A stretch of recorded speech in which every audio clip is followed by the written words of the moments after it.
Welcome to the Rebel to Succeed podcast. It's your boy, Anthony Williams, the founder of rebeltosucceed.com.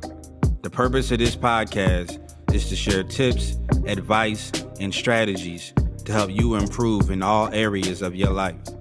My mission is to make a positive difference in your life to help you live your best life. Now let's get it.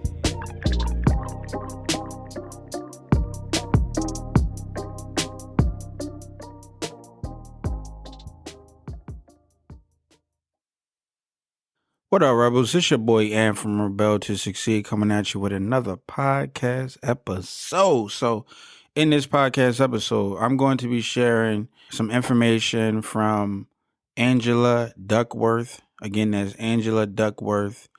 Yeah, I came across this powerful speech of her, and I wanted to share it with you guys. So, check out this clip in this speech by Angela Duckworth. My dad, growing up, used to talk about talent and IQ all the time. And I want to say that it does count.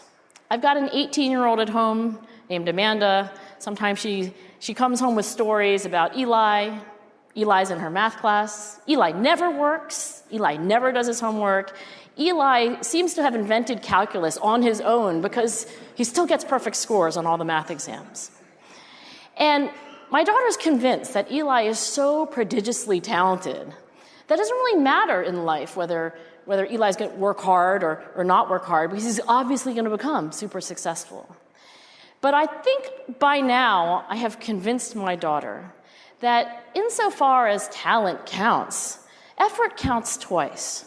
First, because no matter how talented you are, you have to multiply that talent by hours of effort to actually gain skill, to learn calculus, to know how to write a memo, to know how to lead a team, know how to do all the things, frankly, that you have learned, your many hard-earned skills. But I like to say to my daughter, talent counts, but effort counts twice. Because once you have a skill, you know how to lead a team, you know how to do calculus, you know how to act in a film, you have to actually apply that skill. It's effort applied to skill that creates human achievement. And so when Will Smith says, "You may be more talented than me, but I will never get off this treadmill before you," I think what he's pointing to is that effort and talent are not the same thing. And in the long run, it may be, just as Darwin intuited, that effort may matter more. In data that I've collected on the grit scale and measures of talent, whether physical talent or IQ, cognitive ability, I find that measures of effort like grit are not correlated with measures of talent, like an IQ test. In some samples, they're inversely correlated, weakly. All that means for you as leaders is that if you hire brilliant, talented, smart people, good for you. But it's no guarantee that you're hiring the most passionate, hardest working, resilient, growth-oriented people. They're simply different human qualities. If I want to catch you all the way up to 2020 and what modern science knows about the super successful, I can do it with this one graph. This summarizes the research of my friend and my colleague, Anders Ericsson. Raise your hand for a moment if you've ever heard this expression, and I know we're a global audience, but this expression, 10,000 hours of practice, the 10,000 hour rule, okay, that's many of us, if not most of us. If Anders Ericsson were here today, he's a cognitive scientist who studies the super successful, World Cup soccer players. He goes to tournaments like Sudoku tournaments, etc. What he would say is that what he has observed across all fields, both mental and physical, is that it indeed takes thousands of hours of a special kind of practice to take you from an amateur who knows nothing to somebody who could be considered a world-class expert. Now, what Anders Ericsson would want you to know, however, is that there's something missing in the popular understanding of 10,000 hours of practice. And that is that you can spend 10,000 hours of practice and just be fine, mediocre, nothing special. I mean, just think about it. Lots of people go to work for 40 hours a week, and then if you count up the hours, I mean, pretty soon they're at 10,000, but they're not world-class experts. Why? And the singular insight from his lifetime of research is that it is not just the quantity of practice that matters, it's the quality of practice. The way experts practice is different. And I think there are powerful lessons for all of us in this room because they apply not only to the individual, but they apply to the overall organization. Before I unpack for you what Anders has found about the way experts practice and how different it is qualitatively, let me suggest that life always presents us a multiple choice, and there are more than two answers. You can become more and more expert at what you do. That's the red learning curve. You never stop learning. I think that is the culture of Genpact and its valued clients. You can be like most organizations and most people, which is to say that you will put in hours and hours, but they're not the kind of practice that gets you better. You plateau on the, I like to call it the plateau of arrested development. But the third choice that anyone has at any time is to exit completely, to stop training at all. And it is the nature of human nature that we lose the skills that we have acquired when we are not practicing them. Let me use myself as a personal example. Being an Asian female in New Jersey, I had to play piano. It was part of my cultural destiny, so I did it. And I was never very good. I quit after some years, and what little skill I had in piano, I now have none at all. And if you used to practice a musical instrument or speak another language or play a sport and you are no longer actively doing that, then you know exactly what I mean. You don't get to hold on at the same level to all the human skills that you have acquired. So I study grit in part because it keeps people on this red learning curve to becoming more and more and more excellent at what they do. But I also study grit because it is those gritty individuals who prefer to finish things that they've started and have interests that sustain themselves over years, if not decades, if not a lifetime, that keeps them from quitting one thing after another after another. So that was a clip by Angela. Hopefully you guys found some type of value in that because it kind of goes in line with a lot of the things that we share on this platform that I share, and it's very important that people get that because it's effort is vital. You know what I mean? Effort is vital, and there's a lot of talented people in the world today, and there's a lot of people who may idolize talent and things of that nature. And I come from I'll say this. One of my favorite basketball players was Kobe Bryant, right? Everybody, the late great Kobe Bryant, and he's known for saying that there was a lot of people who were way more talented than me. That was more athletic, but I always knew that if I could outwork them, I could I could become way more skillful than them. You know what I mean? I could outwork them, and I could, achieve more than them. You know what I mean?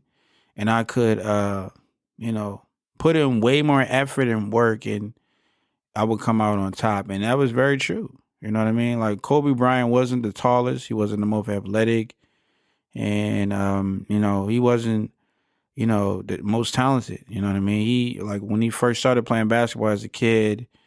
He said it himself that he was trash, but he worked harder than everybody else and he became better than everybody else. So that just goes to show you that,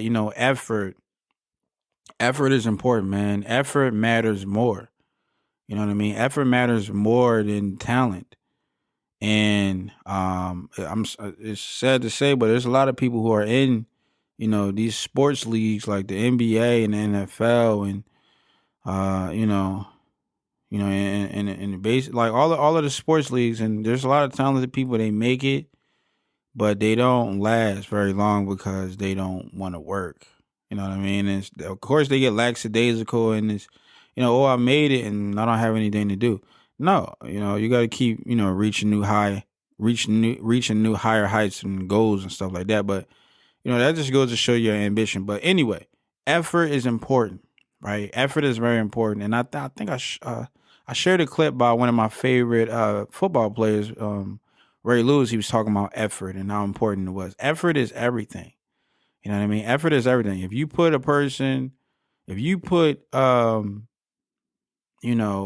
two people together, one who puts in a lot of effort and one who puts in a little minimal effort, but they just very talented, the one who puts in more effort is going to get more done because they're working harder. I mean, it's just common sense. So effort is everything. Don't ever think that, just because somebody is talented and they're gifted and all of this other crap, and they're just gifted and things are gonna fall on a platter for them.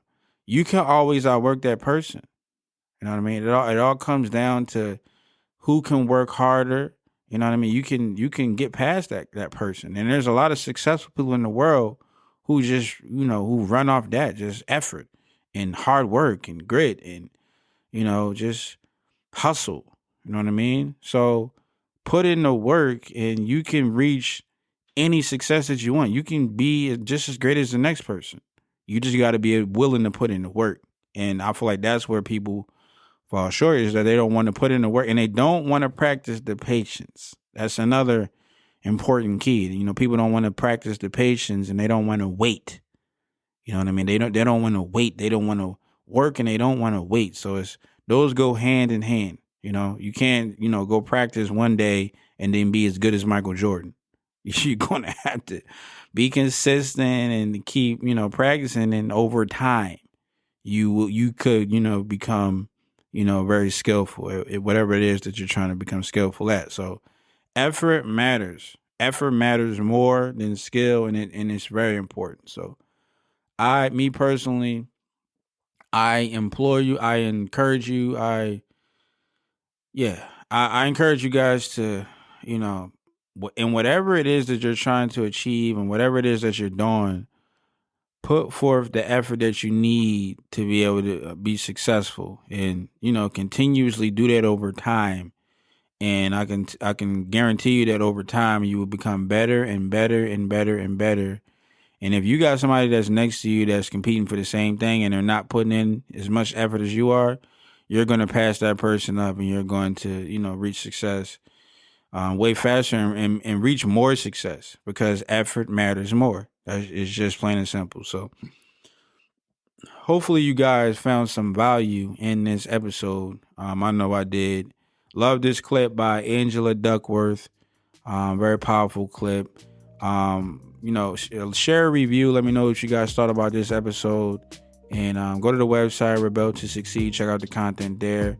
And last but not least, be a rebel, rebel to succeed, and show somebody some love today. And it's your boy Ant from Rebel to Succeed, and I'll catch you guys in the next episode.